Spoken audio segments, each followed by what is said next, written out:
Este Shabbat tenemos dos parashiot, Aharimot y Kedoshim. Aharimot es la parashá que vamos a desarrollar en particular en Yom Kippur. Así que vamos a analizar, a aprender y a compartir la parashá Kedoshim, de la cual Yeshua nos dejó dos registros que son muy importantes para la vida de las almas. Parashá Kedoshim nos habla de la consagración del Creador sobre su propia creación. Kedoshim tihiu ki kadosh ani. Sean Kedoshim, ya que yo soy Kadosh. La palabra Kadosh compone el verbo lekadesh, que no significa santo, sino consagrado a lo que se hace. Lamentablemente, la religión occidental contrapone el mundo bueno, que es el mundo de Dios, y el mundo malo, que es el mundo del diablo. Entonces, la santificación surge de no actuar como el mundo actúa, porque el mundo es malo. La Torá nunca dice eso, y el Mesías jamás habló sobre eso. El desafío de las almas que están en este mundo, todos nosotros, no es ser religiosos, sino consagrados a la misma vida. Es el tesoro más hermoso que podemos obtener en este plano, en esta dimensión. Por eso, esta parashá nos enseña cómo vivir para consagrarnos a la misma vida. La religión, X religión, cualquier religión, te va a dar leyes, te va a dar lo permitido y lo prohibido. Mientras que la Torá enseña una cosa totalmente diferente. Por si las dudas, Mateo capítulo 5, claramente dice que Yeshua vino a elevar la Torá y no a anularla. Después la región occidental que habla de la ley de Cristo, como que es una ley superior a la ley de Moisés. No existe la ley de Moisés, es lo que Dios le reveló a Moshe y es la ley divina. Y el Mesías tiene como función ayudar a las almas a que vivan de acuerdo a los parámetros de la creación. Ejemplos prácticos de cómo vivir la ley divina. Es vivir, hacer el Tablot, los 10 mandamientos. Por supuesto que la religión te va a decir que Dios le dio a Moshe en el monte Sinaí toda la Torá. Si leemos la Torá con los ojos simples y abiertos, vamos a encontrar que Dios le dio a Moshe hacer el Tablot, los 10 mandamientos. Pero para que no quede en teoría eso y sea un acto de todos los días, esta parashá Kedoshim, la consagración a la vida que Dios nos pide, nos da ejemplos muy prácticos. Venerar a la madre y al padre. Fíjense qué interesante. Para la mirada machista debería ser venerar al padre y a la madre. Sin embargo, el texto dice venerar a la madre y al padre. ¿Por qué? Porque la mujer es la que da la vida física. Por lo cual es mentira que en el pueblo judío la mujer es puesta en un segundo lugar. Eso lo hizo la religión occidental con las mujeres. Por eso hay curas y monjas. Recién en la actualidad las mujeres están teniendo alguna participación más directa en lo que llaman las misas, 2000 años después. La Torá dice otra cosa. El canal femenino es un canal de expresión divina y el canal masculino es un canal de la expresión divina. Segundo punto que dice esta para allá, claramente, Shomer Shabbat, guardar el sábado. Esto no es si me gusta, si no me gusta, cómo lo hago, cuándo lo hago. El domingo es el día del Señor porque resucitó el domingo, lo cual es mentira. Ya esto lo hemos enseñado en su momento. Shomer Shabbat, guardar el sábado. Después empiezan las distintas definiciones de cómo se guarda el sábado. Y ahí aparece la religión. Podés, no podés, hacés, no hacés. Algo muy típico. No se puede encender fuego en Shabbat, porque está prohibido encender fuego en Shabbat. Entonces, invitas a tu vecino que te prenda las hornallas. Entonces, al vecino, que no es judío, lo mandás al infierno, porque no está guardando el Shabbat. Muy típico de las religiones. Y tenés la otra religión. El sábado terminó porque Cristo resucitó el domingo, entonces el día del Señor es el domingo. El domingo es el día del Dios Sol. O sea que veneramos el paganismo puro. La Torá es muy simple. Shomer Shabbat. Guardar el sábado. Reposar el sábado de todo lo que hiciste durante toda la semana, que es trabajar para ganarte el sustento. Y en Shabbat descansás y lo dedicás a la energía y al servicio a Dios. No relacionarse con los Elidim, los dioses de fundición, y hacerlos. Lo que implica las fotos, las estatuas, los objetos, todo eso es paganismo puro. El contacto con Dios es directo, sin nada intermedio.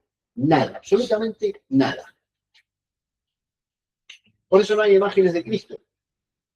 Porque los judíos no hacemos imágenes de las personas. No hay imágenes de Abraham, no hay imágenes de Moshe. Eso lo inventó la religión occidental. Hay un ejemplo muy interesante, que al cosechar, dejar rincones para el pobre y el extranjero. Este es un ejemplo de la vida diaria. ¿Por qué? Porque Israel en aquel momento se dedicaba a la agricultura y ganadería. Entonces, cuando ibas a cosechar lo que había producido la tierra, tenés que dejar algo para el que no tiene absolutamente nada. ¿Cómo lo vivimos hoy en día en esta sociedad, que ya nos dedicamos a cosechar y tener ganado? Bueno, a separar siempre un poquito de dinero o de objetos para ayudar a quien no tiene. Que esa es una de las funciones de esta comunidad. No hurtar, no cometer fraude. No jurar por el nombre divino en vano, ya que eso es Hilul Hashem, vaciar el nombre divino. Es decir, el respeto a Hashem es lo que tiene que priorizar nuestras acciones. Y cuando decimos Hashem, traducido al español, es el nombre. ¿Por qué el nombre? Porque Dios no tiene nombres y lo que Él ha manifestado en la Escritura es justamente una manifestación material de algo que es incorpóreo. Por eso no tiene nombre. Lo que conocemos de él son distintos tipos de cualidades. No robar, muy simple. Al juzgar o aplicar justicia, no favorecer al pobre frente al rico. Y para eso no hay que ser juez. Una situación del trabajo en donde hay una diferencia, una disputa, no favorecer al que tiene más, sino tratar de ver la verdad del hecho y basarse en eso. Si sos testigo de asesinato o de robo, hay que denunciarlo. Eso es muy simple. Hay que tener el coraje de decir la verdad. Y ahora les voy a explicar algo que está pésimamente enseñado en la religión occidental. No odiar, sino reprender a la persona. No vengarse, sino que amarás a tu prójimo como a ti mismo. Lamentablemente la religión occidental habla de somos todos hermanos, tenemos que amarnos. Y durante 2000 años nos mataron y nos persiguieron a los judíos, porque somos judíos. Y no aceptamos a Cristo. Lástima que durante 2000 años no nos enseñaron sobre Yeshua. Interesantísimo.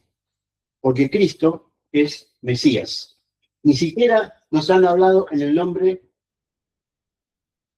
del hebreo, sino en el nombre del griego. Entonces, cultura contra cultura es un choque muy fuerte. Lo que está escrito es que frente a una disputa con el otro, por más que tengas, desde tu punto de vista, toda la razón, no hay que vengarse, no hay que reprenderlo. Primero hay que amarlo y tratar de que pueda recomponer lo que está haciendo o pensando. Si se puede, bien. Si no se puede, amarlo igual. Lo intentaste. Sobre esto, hay una disputa muy interesante que están dando entre Shammai y Hillel. Un judío fue a Shammai y le dijo, me voy a convertir, pero si me enseñás toda la Torá parado en un pie. O sea, me paro en un pie o me enseñás toda la Torá. Y Shammai lo echó con el bastón, fuera, fuera, fuera, fuera. Entonces se fue a Hillel. Y Hillel le dijo, no hagas lo que no querés que te hagan. Y entonces lo convirtió. Le dio la oportunidad de dejar de ser pagano para pasar al pueblo de Israel. Pero lo envió a estudiar las reglas y las implicaciones de la Torah. Esto se va a reproducir después en Hechos capítulo 15, donde se enseña, por ignorancia y antisemitismo puro, que quedaron derogadas las leyes de la Torah, cuando en realidad ese texto dice una cosa totalmente diferente. Seguimos. No hacerse tatuaje en la piel, no rasgarse por muertos. La moda actual es tatuarse la piel, porque queda lindo, porque es hermoso. El cuerpo, como lo enseña la Kabbalah, y ratificado por Rav Shaul, más conocido como el apóstol Pablo, es el templo del Espíritu Santo. Es decir, es el lugar en donde Dios pone su Shekinah. Por lo tanto, el cuerpo hay que respetarlo. Si le hacemos dibujitos en la piel, estamos haciendo un Hirul Hashem, un vaciamiento del nombre divino. Porque no estamos respetando el auto que Dios nos dio para andar en la carretera. Porque es más lindo, porque es más bonito, porque es así, porque me recuerda a esto, porque me recuerda a lo otro. No estamos respetando lo que Dios nos ha dado.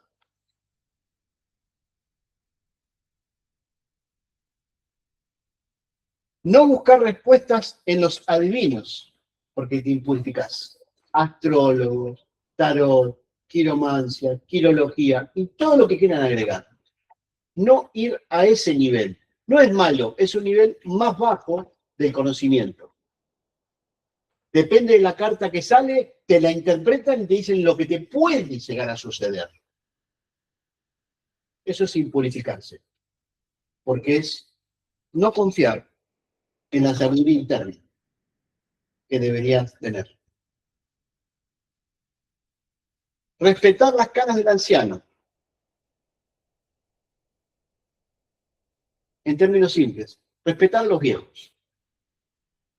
No saben, ya vivieron, justamente.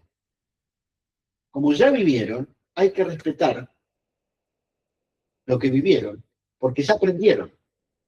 Y entonces, ven la vida y la existencia desde un plano que nos parece ya viejo y anticuado, pero es el fruto de las experiencias del alma, ya que el mundo en el cual vivimos, esta dimensión física, es cambiante, continuamente cambiante. Lo único que permanece es la vida interior, que la puedes tener o no la puedes tener. Si la tenés, es un tesoro. Si no la tenés, estás muerto, estás en la oscuridad. Entonces buscás y buscás y buscás y nunca encontrás. Claro, porque no buscás adentro, buscás en el afuera. Por último, ejemplos prácticos de cómo elegir los 10 mandamientos. Al comerciar, usar medidas y precios justos. ¿Qué significa esto? ¿Cómo lo traemos a la actualidad, a nuestra vida diaria? Que vivimos en una gran ciudad donde ya no quedan ni árboles, ni pasto, nada, es todo cemento. Cuando haces un trabajo, cobrar lo que es justo. No cuánto le podés cobrar para sacarle algo más. Cobrar lo que es justo.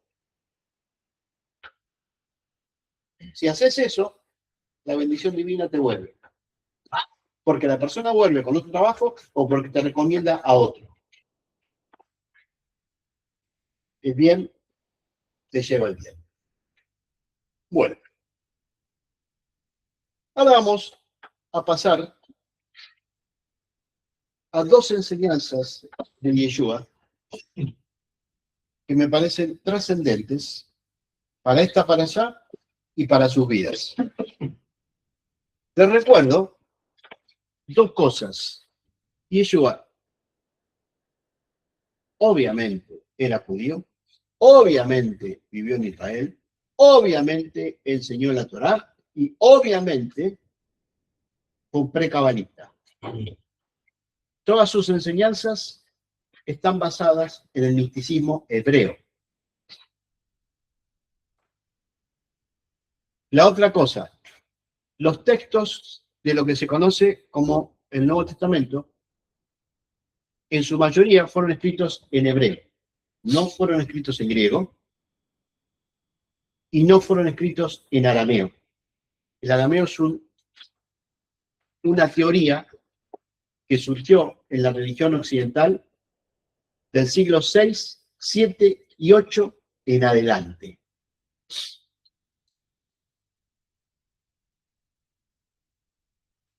Fundamentalmente, el texto de Mateo, fue escrito en hebreo. Está escrito por los mismos integrantes de la religión occidental, que fue escrito en hebreo y cada uno lo tradujo como bien le parecía. O sea, esto debe ser esto, este debe ser aquello. Y entonces armaron un texto en griego. Cuando pasaron las palabras del hebreo al griego, se perdieron los significados y sobre eso se agregaron multitud de libros y enseñanzas basados en el paganismo y no en lo que dijo Yeshua y lo que significaba sus términos. Y sobre eso vamos a hablar. Yeshua estaba con sus discípulos y les preguntó, ¿quién dice la gente que soy? Ese es el baño de mujeres. Ese es el baño de mujeres. El baño de hombres es este.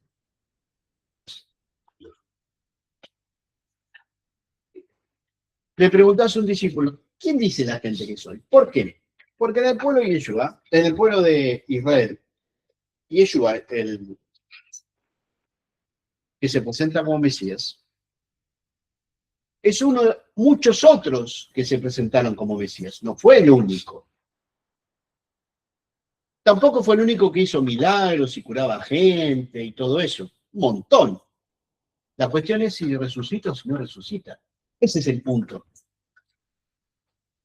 Y más en aquellos años en que él vivió, en que había una gran expectativa de que venga el Mesías, porque los tiempos rabínicos habían dicho de que en esa generación ya tenía que llegar, en ese tiempo, y además estaba un gobierno totalmente parásito como eran los romanos, que primero lo matan y después lo declaran Dios. Entonces la gente estaba con una gran expectativa. Y entonces Yeshua les pregunta a sus propios talmidim, sus propios discípulos, ¿y ustedes quién dicen que soy? Les voy a leer el texto, Reina Valera 60, que es la más clásica de todas, primero como está escrito, y después se lo voy a traducir al idioma original y lo que dijo Yeshua. Primero va al texto común, porque es lo que van a encontrar. Respondiendo Simón Pedro dijo, tú eres el Cristo, el Hijo del Dios viviente. Entonces respondió Jesús, bienaventurado eres Simón, hijo de Jonás, porque no te lo reveló carne ni sangre, sino mi Padre que está en los cielos. Y yo también te digo que tú eres Pedro, y sobre esta roca edificaré mi iglesia, y las puertas del Hades no prevalecerán contra ella. Y a ti te daré la llave del reino de los cielos, y todo lo que atares en la tierra será atado en los cielos, y todo lo que desatares en la tierra será desatado en los cielos. Entonces mandó a sus discípulos que a nadie dijesen que él era Jesús, el Cristo.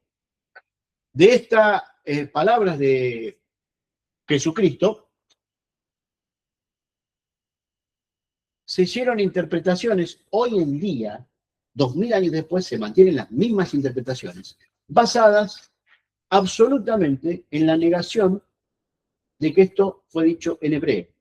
Y que cada término que usó Yeshua son términos rabínicos, muy claros, pero muy evidentes. Cualquier judío con conocimiento que lee esto entiende rápidamente lo que dijo Yeshua. El resto no. Tal es así, y a ti te daré las llaves del reino de los cielos. Entonces, se interpretó esto, que Pedro tenía las llaves del reino de Dios. Obviamente, traducido así y explicado así, es el sinónimo que se le da a una persona importante en una ciudad, que se le da la llave de la ciudad. Eso es paganismo, ignorancia absoluta. Vamos al texto en hebreo, por parte. Fíjense cómo empieza el texto. Respondiendo Simón, entre comillas, Pedro. ¿Era Simón o era Pedro? Era Simón. Tú eres el Mesías, el Hijo del Dios viviente. Ser el Hijo no es el Hijo de Dios en el sentido de Dios Padre, Dios Hijo, Dios Espíritu Santo. Esa es la Trinidad, es paganismo. Hijo de Dios, en términos rabínicos, es la yejidá, el alma que llega a unirse con Dios. Y solamente puede lograrlo las almas muy, muy, pero muy elevadas. La más elevada de todas es la del Mesías. Así que no hay dos ni tres dioses, que es un solo Dios. Es un Dios creador y almas que superan al resto de las almas y llegan a contactarse directamente con la fuente divina. Entonces le respondió Yeshua, bienaventurado eres, Simón, hijo de Jonás, Simón Bar Yoná. Esto es hebreo puro, así se habla en el hebreo. Simón Bar Yoná. Porque no te lo reveló carne ni sangre, sino mi Padre que está en los cielos. No te le reveló carne ni sangre. Esto es el Yetzer Hará, el impulso del mal. Sino mi Padre que está en los cielos, Yetzer Tov, el impulso del bien, que es lo que nos permite unirnos con la fuente divina. Apaga la luz, hijito. Gracias. Y yo también te digo que tú eres Pedro. Y entonces se ha hecho de Simón Bar Yoná un tal Pedro.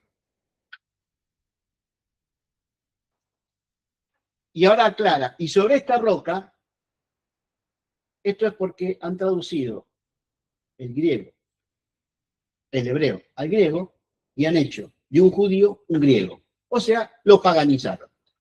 Y tú eres Pedro, es decir, y tú eres una roca, y sobre esta roca edificaré mi iglesia. La palabra acá es Keilah, mi comunidad, que no es lo mismo que iglesia.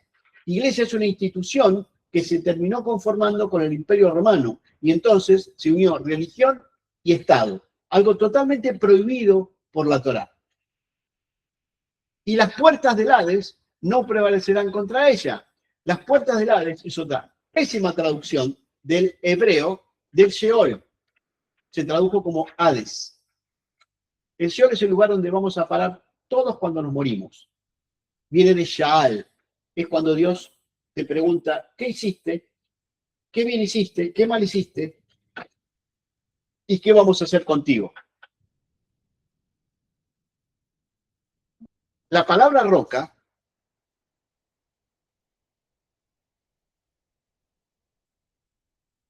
refiere a Miriam. Miriam, la hermana de Moshe, era la roca de donde brotaba agua cuando el pueblo de Israel estaba en el desierto. Entonces, la caída bien constituida tiene la oportunidad de recibir la sabiduría que brota de la roca de Miriam. Entonces, en la medida que declaremos que Yeshua es el Mesías y lo sigamos para vivir las leyes divinas, el mismo Yeshua nos promete que nos va a dar la sabiduría necesaria para. Y a ti te daré las llaves del reino de los cielos. La palabra llave, en hebreo, es maftea, no es llave, es clave. Y a ti te daré las claves para el reino de los cielos. El reino de los cielos no es un reino que está pululando por ahí arriba, ya que Dios se pelea con el diablo y entonces no lo puede vencer, pero lo va a vencer más adelante y siguen pasando las barbaridades que pasan en esta dimensión. Malkuta Shammai es la presencia de Dios en el alma de la persona. O sea que la clave para que eso suceda está en la Keilah. Mafteah es clave. Y todo lo que atares en la tierra será atado en los cielos. Y todo lo que desatares en la tierra será desatado en los cielos. De esto se han hecho barbaridades absolutas referidas a la religión occidental. Te desato demonios, te desato demonios. Y yo no está diciendo eso. Atar es azul, claramente en hebreo. Y desatar es mutar. Mutar, azul. Mutar, prohibir. Al sur, permitir. Entonces, cuando hay que aplicar las leyes divinas, como las generaciones cambian y el mundo externo cambia, hay que aplicarlos a esa generación, a ese tiempo y a ese lugar. Bueno, ¿y qué hacemos con esto? Bueno, la Keilah va a tener la sabiduría necesaria para tomar la determinación correcta. Y entonces, lo que la Keilah defina va a estar autorizado desde el cielo, del mismo Dios. ¿Por qué? Porque del mismo Dios proviene la sabiduría para determinar cómo vivir o dejar de vivir un mandamiento. Y por último, entonces mandó a sus discípulos que a nadie dijesen que él era Yeshua Mashiach, Jesús el Cristo. ¿Por qué? Porque la expectativa general, como siempre pasa, no es que viniera Yeshua Ben Yosef, el Mesías, Mashiach Ben Yosef, el Mesías sufriente, sino Mashiach Ben David. ¿Para qué? Para que derrote a los romanos y entonces haya libertad, Israel sea cabeza de naciones, etcétera, etcétera, etcétera. Y como vino humilde y vino a enseñar sabiduría. Y cuando alguien enseña sabiduría, se opone a la mentalidad del momento. Y la mentalidad del momento quiere sacárselo de encima porque es un gran problema. Entonces, les dijo a sus discípulos que lo que ellos dicen no lo digan a la multitud, para que la multitud haga lo que realmente tiene que hacer. Todos nosotros, hacer Teshuvah, volver al camino de la misma Torah. Ese es el fundamento del Mesías. Ni que curó, ni que te va a dar trabajo, ni que esto, ni que lo otro. Todas esas son promesas vanas, que son muy lindas, muy bonitas, pero te mantienen ciego. Porque si tu alma despierta, la abundancia divina se produce sola por sí misma. Y entonces te viene el trabajo, la salud y todo lo que necesites. Si tu alma está dormida, vas a seguir girando y girando y girando, buscando, y no encontrando la paz interior. Sobre esto, hay un mashal de Yeshua que, como de costumbre, se enseña de una forma totalmente alejada a sus palabras, que nos enseñan el valor que tiene la mujer en el hogar y el ejemplo que da la mujer en el hogar para la vivencia. En el pueblo judío, la mujer cumple una gran función, la de traer hijos al mundo, a hijas, y la de formar la paz en el hogar. Y yo dio un mashal, pésimamente traducido como parábola. La parábola es una definición griega de un término hebreo. Y la parábola no tiene nada que ver con el mashal. En el mashal no importan las partecitas, sino lo que quiere decir todo el texto. Una sola cosa. La parábola, los griegos, y después la religión occidental, la van dividiendo por partecitas. Si dijo esto es esto, esto es esto, esto es esto. Eso es un pensamiento griego y romano, no es un pensamiento hebreo. Y yo hablo en hebreo. Está escrito en el libro de Matitiao, escrito en hebreo, y fue traducido como cada uno le parecía, porque no entendían nada, absolutamente nada de lo que dijo Yeshua. Está escrito lo siguiente. El reino de los cielos es semejante a la levadura que tomó una mujer y escondió en 3 medidas de harina, hasta que todo fue leudado. Sobre esto hay preinterpretación, que el diablo, que hay una cosa, que viene la Virgen y el Espíritu Santo, y entonces, para entender las palabras de Yeshua como están escritas, tenemos que entender el contexto en que está escrito. Que viene hablando de el mayal del sembrador, del trigo y la cizaña, de la semilla de mostaza. Ahora tiene su interpretación referido a las leyes divinas. Pero puntualmente, Malkuta Shammai, Domé, es similar a la levadura que tomó una mujer. Y yo como rabino, claramente utilizan términos rabínicos muy simples. ¿Qué es la levadura? Lo que no comemos en Pesaj. ¿Qué representa la levadura? El odio, los celos y la envidia. Entonces, ¿qué dice Yeshua? El reino de los cielos es semejante a una mujer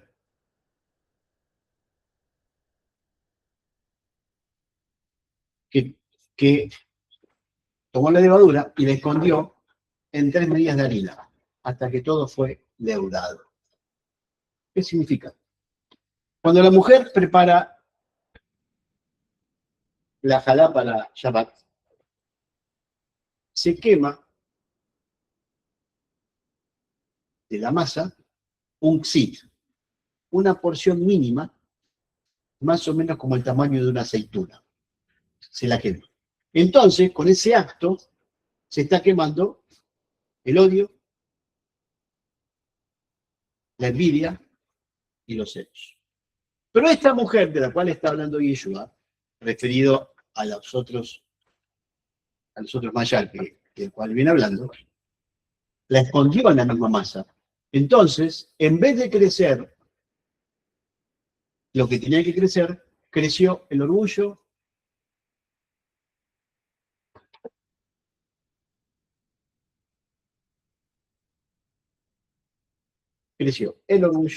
los celos y la envidia.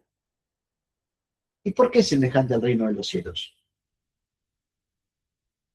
La mujer es la que guarda el hogar. En el hogar hay paz si la mujer está en equilibrio. Si la mujer pierde el equilibrio, el hombre no tiene lugar donde descansar. Fíjense qué interesante.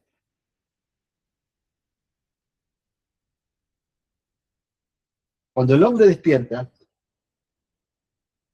y trata de intentar servir al Creador, hay dos puertas que se abren. El Yetzer Hara y el Yetzer Tov. El impulso del mal y el impulso del bien. El orgullo, los celos y la envidia pertenecen al impulso del mal. Entonces,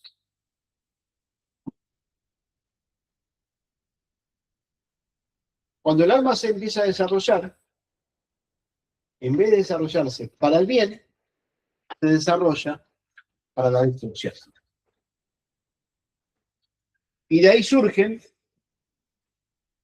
los que se creen que porque dicen 3 cosas o hacen 4 cosas, son grandes. Y todos tienen que seguirlos a ellos. El ego es tan grande que se produce Hilul Hashem. Se borra el nombre divino. Cuanto más alto estás,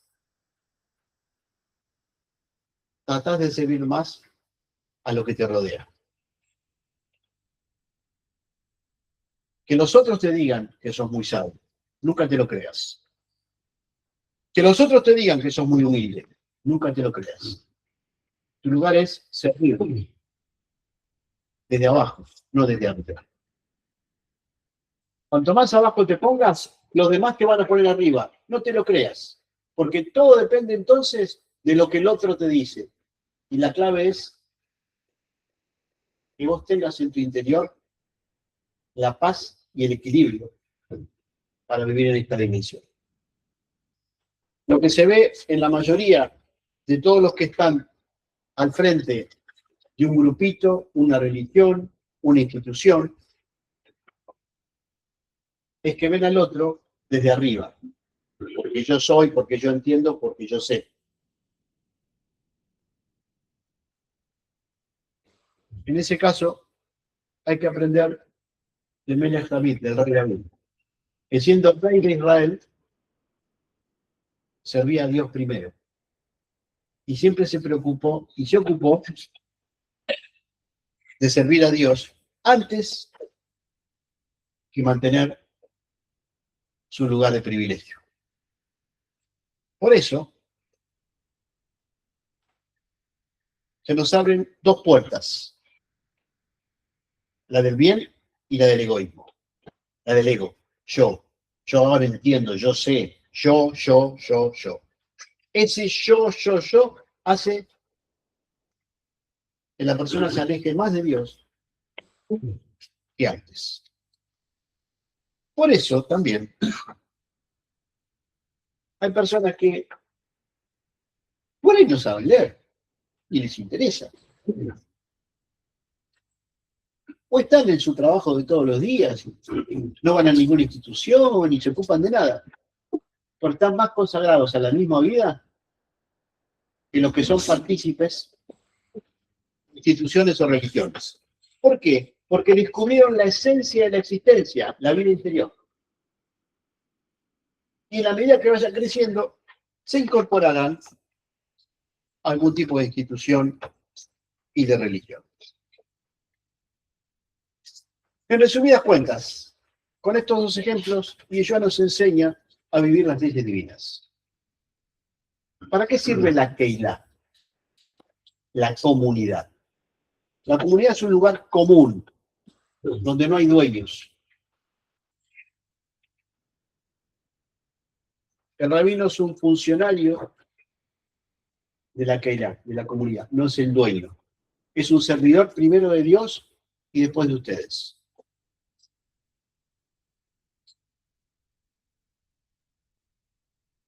La Keilah nos da la posibilidad de compartir con otros y de aprender de los otros, ya que todos tenemos algo que podemos dar y que podemos aprender.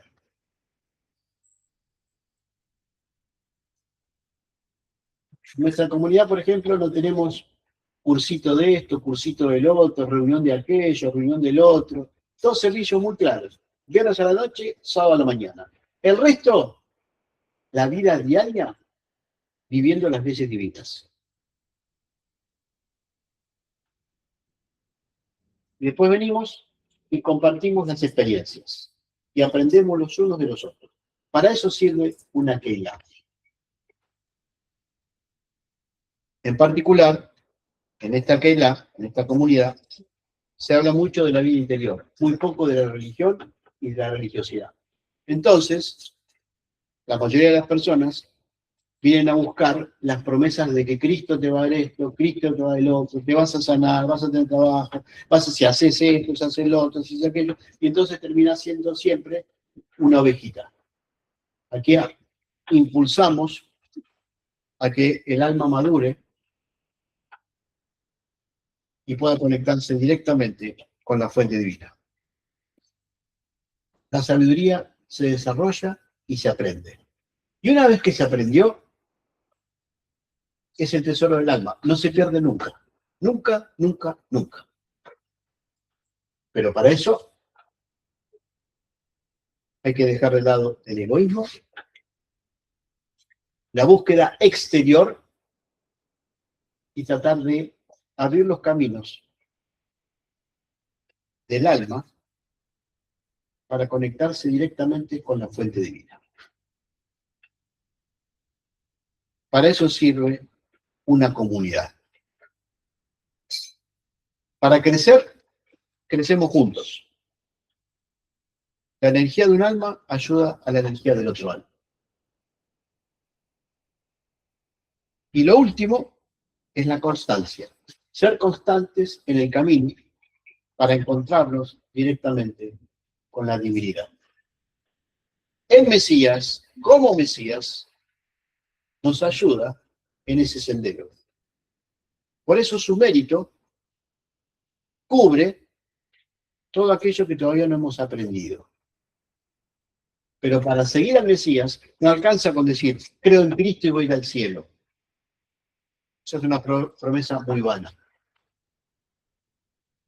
Seguir al Mesías es vivir como él vivió la Torá, y cuando tenemos dudas, leemos sus enseñanzas y las aplicamos. Y entonces el alma crece y se desarrolla. Hasta que puedes caminar por vos mismo, porque te vas encontrando cada vez más. Y entonces el Mesías ya se ocupa de otras almas que necesitan su presencia y su acción. Y así va a ser hasta que dejemos esta dimensión. ¿Qué nos prometió el Mesías? ¿Qué nos enseña el Mesías? Que nos da las claves para tomar buenas decisiones. Ahora, cuando tomas una buena decisión, pueden pasar dos cosas. Que se te rían, porque el mundo va, la sociedad en general, X sociedad, en el X lugar, va para otro lado, y entonces pareces un débil y un tonto. ¿Cómo vas a hacer eso? Pero internamente tenés paz y equilibrio. Entonces hay que sostenerse en la vida interior.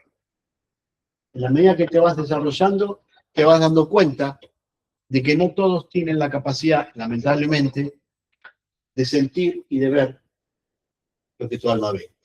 Entonces hay que ayudarlos a que puedan ver un poco más y un poco mejor. El día que pase eso en toda la humanidad, Vayom Mahu. En aquel día, Dios será uno y su nombre uno. Adonai Echad. Entonces la humanidad se va a ocupar de hacer el bien y lo bueno, en vez de ocuparse de lo que es mío, de mi territorio, de mi montaña, de que hay que destruir al otro. Para que pase eso, las almas tienen que desarrollarse.